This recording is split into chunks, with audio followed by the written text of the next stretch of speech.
Hello students, मैं मुकेश कुमार भी online class में आपका स्वागत है। पिछली क्लास में अपन ने आमाशय का अध्ययन कर लिया था।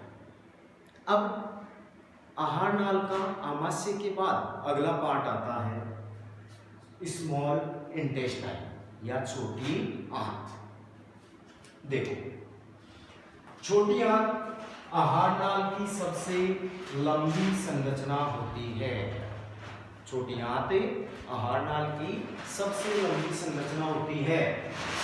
ये छोटी आंत पाचन का अंतिम स्थान होता है, यानी छोटी आंत के बाद भोजन का पाचन नहीं होता है। तो भोजन का अंतिम पाचन स्थान क्या है? छोटी आंत। फिर पचे हुए भोजन का अवशोषण भी कहाँ होता है? छोटी आंत।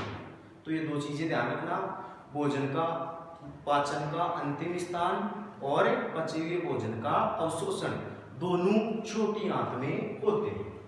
इस छोटी आंत के 3 भाग होते हैं। नंबर 1 ग्रहणी या ड्यूडेनम।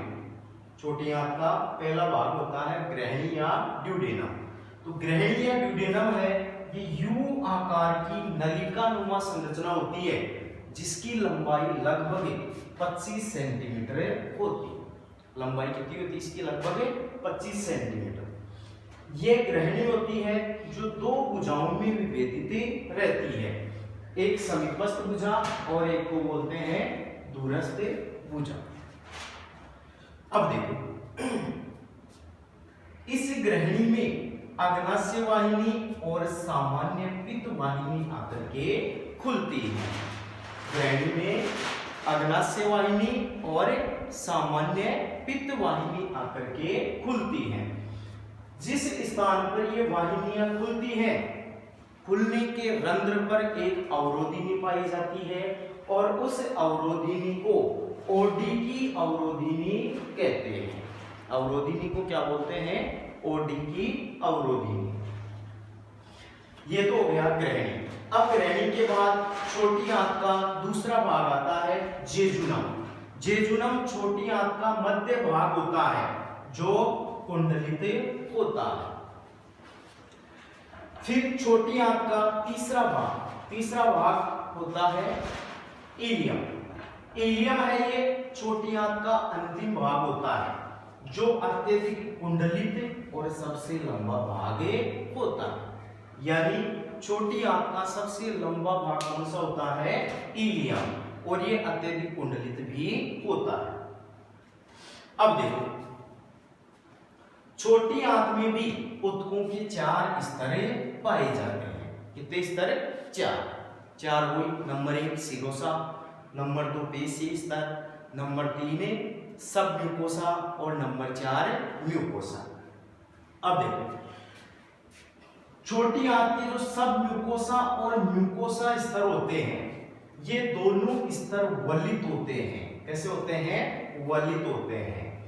और इनके वलनों को कैरक रिंग के वलन कहते हैं, जो लगभग 8 मिलीमीटर लंबे होते हैं। दोबारा से देखना, सब म्यूकोसा और म्यूकोसा दोनों स्तर वलित होते हैं और इन वलनों को कैरक रिंग के वलने कहते हैं और इन वलनों की लंबाई लगभग 8 मिलीमीटर होती है। म्यूकोसा के वलनों पर 1 mm अंगुली नुमा उभार पाए जाते हैं। इन उभारों को रसांकुर या विलाई कहते हैं। तो देखो, छोटी आंत में वलन पाए जाते हैं और उन वलनों के ऊपर अंगुली नुमा प्रवर्ध पाए जाते हैं। उन प्रवर्धों को रसांकुर या विलाई कहते हैं। अब रसांकुरों की जो उपकला कोशिका होती है, उन उपकला कोशिकाओं के ऊपर सूक्ष्मांकुर या माइक्रोविलाई पाए जाते हैं और ये माइक्रोविलाई ब्रूस बॉर्डर का निर्माण करते हैं। अब देखो, 3 संरचनाएं, 3 कौन कौन सी? एक तो वलन, एक रसांकुर और एक सूक्ष्मांकुर। वलन, रसांकुर और सूक्ष्म सूक्ष्मांकुर, इन तीनों की उपस्थिति से आंत की पाचन और अवशोषणकारी सतह का क्षेत्रफल बढ़ जाता है। यानी भाई भोजन को पचाने के लिए अधिक क्षेत्रफल की आवश्यकता होती है और अवशोषण के लिए भी अधिक क्षेत्रफल की आवश्यकता होती है। तो अधिक क्षेत्रफल प्रदान करने के लिए आंत में वलन, रसांकुर और सूक्ष्मांकुर पाए जाते हैं। अब देखो इसके बाद इलियम का जो श्लेष्मा स्तर होता है, इलियम का श्लेष्मा स्तर होता है, इस श्लेष्मा स्तर में एकल या समूह में लसिका ग्रंथियां पाई जाती हैं।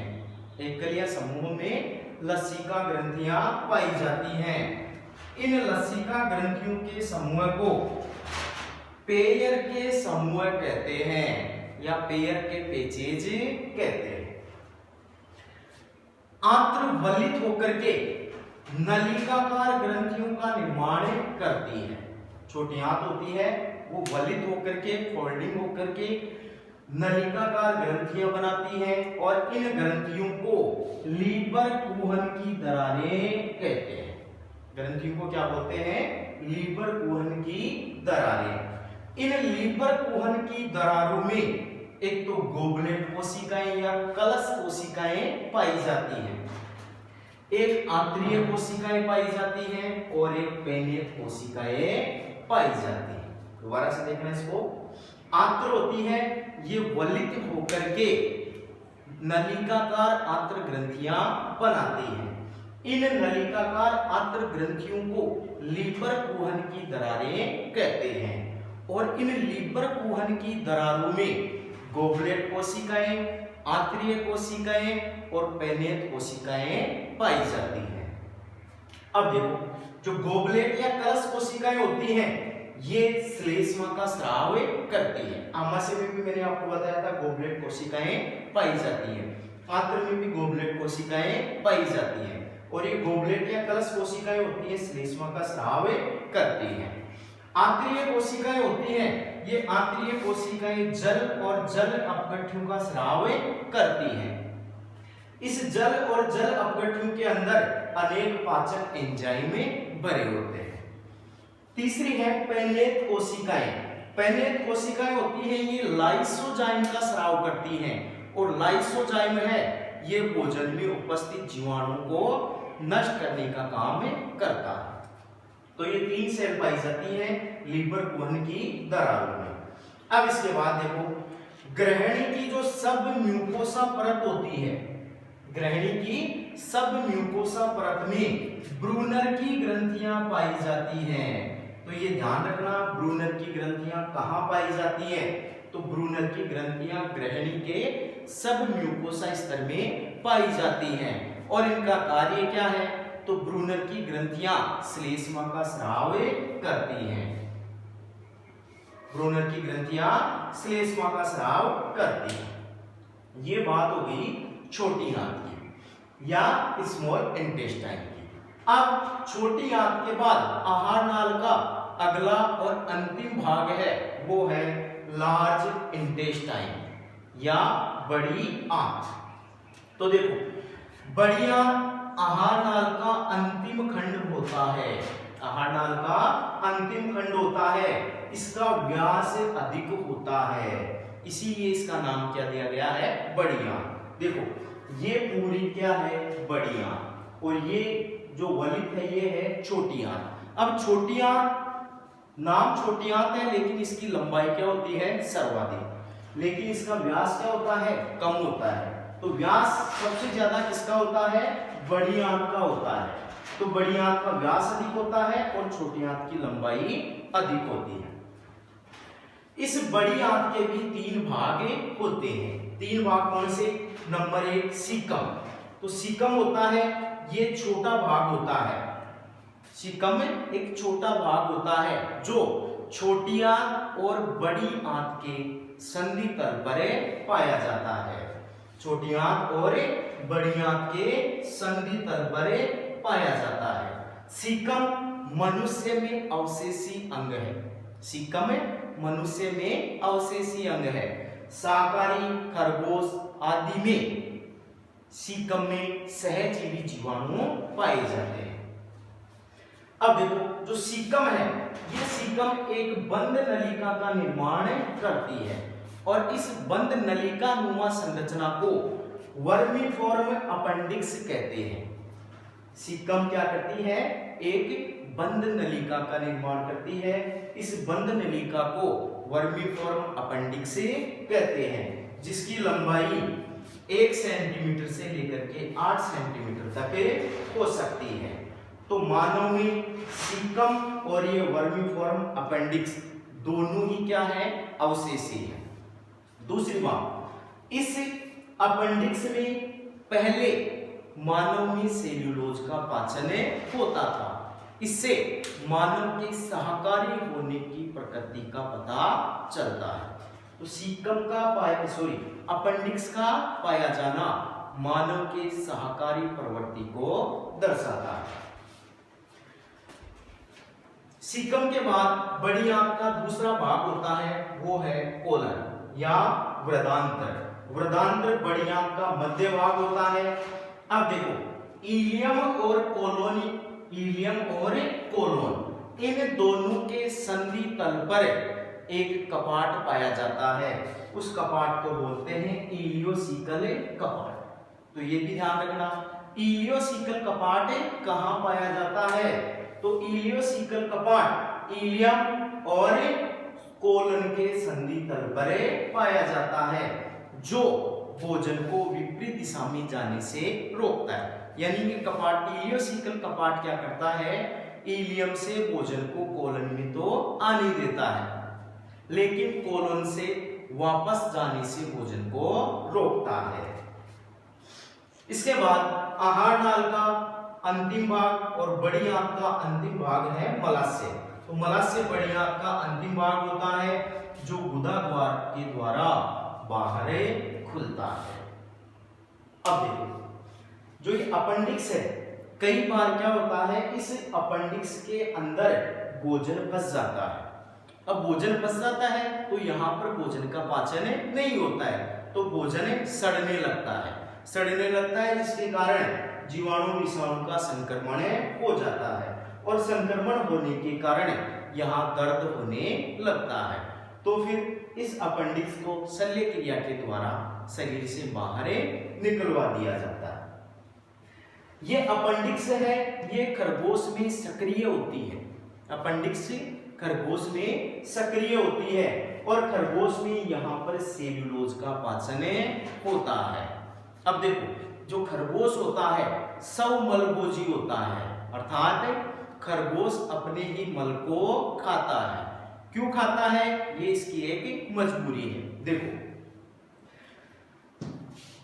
खरगोश सेल्यूलोज खाता है, यानी घास फूस खाता है, और घास फूस में क्या होता है? सेल्यूलोज। तो सेल्यूलोज का पाचन छोटी आंत में नहीं होता है, छोटी आंत में नहीं होता है। सेल्यूलोज का पाचन कहाँ होगा? अपेंडिक्स में, यानी बड़ी आंत में। अब इस बड़ी आंत में पाचन होता है, लेकिन बड़ी आंत में सूक्ष्मांकुर, रसांकुर वगैरह नहीं पाए जाते, तो यहाँ पर भोजन का पाचन नहीं होता है। तो जो पचा हुआ भोजन होता है वो मल के साथ शरीर से बाहर निकल जाता है। अब खरगोश क्या करता है? उस मल को खाता है। तो वो मल जैसे ही इधर छोटी आंत से गुजरता है, इस छोटी आंत में फिर उस भोजन का अवशोषण हो जाता है। तो ये खरगोश की मजबूरी है कि वो क्या है? अपने मल को खुद खाता है। अब देखो कुछ अन्य बिंदु। एक शब्द है कब्ज। ये बड़ी आंत, इस बड़ी आंत में पाई जाती है पेशियां। बड़ी आंत में क्या पाई जाती है? पेशियां। ये पेशियां फैलती हैं और सिकुड़ती हैं, यानी जैसे ही इनमें से भोजन गुजरता है तो ये क्या करती है? भोजन को निचोड़ती हैं। यानी जल और जो खनिज लवण होते हैं उनका अवशोषण कहाँ होता है? बड़ी आंत में। अब कई बार व्यक्ति समय पर मलत्याग नहीं करता है, समय पर मलत्याग नहीं करता है तो भोजन होता है उसका लगातार उसमें से जल का अवशोषण होता रहता है और भोजन ठोस रूप ले लेता है। जो मल होता है वो ठोस हो जाता है। तो उस ठोस मल को बाहर निकालने में कठिनाई होती है और उसी को क्या बोलते हैं, कब्ज। इसके बाद एक रोग है डायरिया या दस्त। डायरिया या दस्त कैसे होते हैं? कई बार क्या होता है, इस बड़ी आंत में संक्रमण हो जाता है, इन्फेक्शन हो जाता है। तो संक्रमण के कारण जो पेशियां होती हैं ये अपना कार्य नहीं कर पाती हैं। तो पेशियां कार्य नहीं कर पाती हैं यानी ये भोजन में से जल और खनिज लवणों का अवशोषण नहीं कर पाती हैं। तो जल और खनिज लवण होते हैं वो मल के द्वारा शरीर से बाहर निकल जाते हैं, इसी को क्या बोलते हैं, डायरिया। फिर एक रोग है पाइल्स या बवासीर। तो पाइल्स या बवासीर क्या होता है? जो गुदा है, आहार नाल का अंतिम भाग गुदा, मलाशय होता है, मलाशय गुदा के द्वारा क्या होता है, बाहर खुलता है। इस गुदा में रुधिर वाहिनियां पाई जाती हैं जो कई बार क्या होती हैं, बढ़ करके गुदा से बाहर निकल जाती है। तो मल त्याग के समय दर्द होता है और रुधिर बाहर निकलता है। इसी बीमारी को क्या बोलते हैं, पाइल्स या बवासीर। एक बीमारी और है जिसको बोलते हैं हार्निया। हार्निया क्या है? कई बार क्या होता है, इस संपूर्ण आहार नाल की लंबाई बढ़ जाती है। तो संपूर्ण आहार नाल की लंबाई बढ़ने के कारण ये बढ़ी हुई आहार नाल होती है, ये शरीर के कोमल ऊतकों में प्रवेश कर जाती है। और जैसे पुरुष है तो पुरुष में बढ़ी हुई आहार नाल वर्षण कोश में प्रवेश कर जाती है और वहां पर दर्द करती है, इसी को क्या बोलते हैं, हार्निया। तो देखो दोबारा से देखना, कब्ज, कब्ज क्या है, ठोस मल जिसको त्यागते समय क्या होती है, कठिनाई, उसी को क्या बोलते हैं, कब्ज। डायरिया तो बड़ी आंत में संक्रमण होता है और संक्रमण होने के कारण जल और खनिज लवणों का अवशोषण नहीं हो पाता है। तो जल और खनिज लवण होते हैं मल के साथ शरीर से बाहर निकल जाते हैं, उसी को क्या बोलते हैं, डायरिया।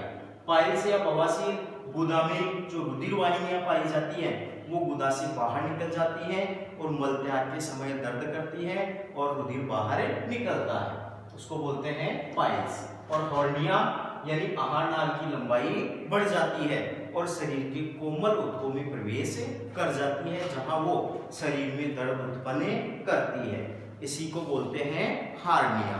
ये देखो अपन ने आहार नाल की संरचना कंप्लीट कर ली है। अब इसके बाद पाचक ग्रंथियां पढ़ेंगे और पाचन की कार्य की पढ़ेंगे। Thank you.